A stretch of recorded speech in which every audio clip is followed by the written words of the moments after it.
அண்மைச் செய்தி. தமிழக அரசு கேபிள் ஒளிபரப்பிலிருந்து பாலிமர் செய்திகள், நியூஸ் தமிழ் 24x7, தமிழ் ஜனம் ஆகிய செய்தி சேனல்கள் நீக்கம் குறித்து உதயநிதி ஸ்டாலின் கண்டனம் தெரிவித்திருக்கிறார். இது தொடர்பான கூடுதல் தகவல்களை தருகிறார் எமது செய்தியாளர் மகேந்திரன். முழு விவரங்கள் என? தமிழக அரசு கேபிள் ஒளிபரப்பிலிருந்து பாலிமர் செய்திகள், நியூஸ் தமிழ் 24x7, தமிழ் ஜனம் ஆகிய செய்தி சேனல்களை நீக்கியதற்கு உதயநிதி ஸ்டாலின் கண்டனம் தெரிவித்திருக்கிறார். ஆட்சியின் குறைகளை சுட்டிக்காட்டும் செய்தி சேனல்களை முடக்குவதை ஏற்க முடியாது என்று உதயநிதி ஸ்டாலின் தற்பொழுது அறிக்கை வெளியிட்டிருக்கிறார்.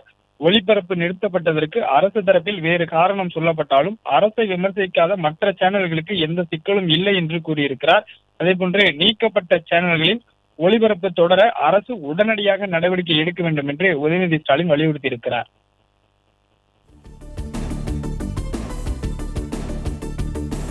தகவல்களுக்கு நன்றி மகேந்திரன்.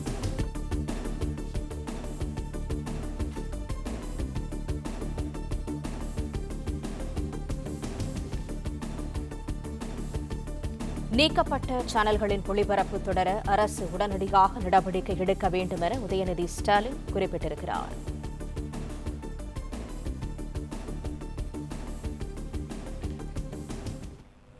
பிளே ஸ்டோர் மற்றும் ஆப் ஸ்டோரில் இருந்து பாலிமர் செயலியை QR கோடு மூலம் பதிவிறக்கம் செய்யுங்கள்.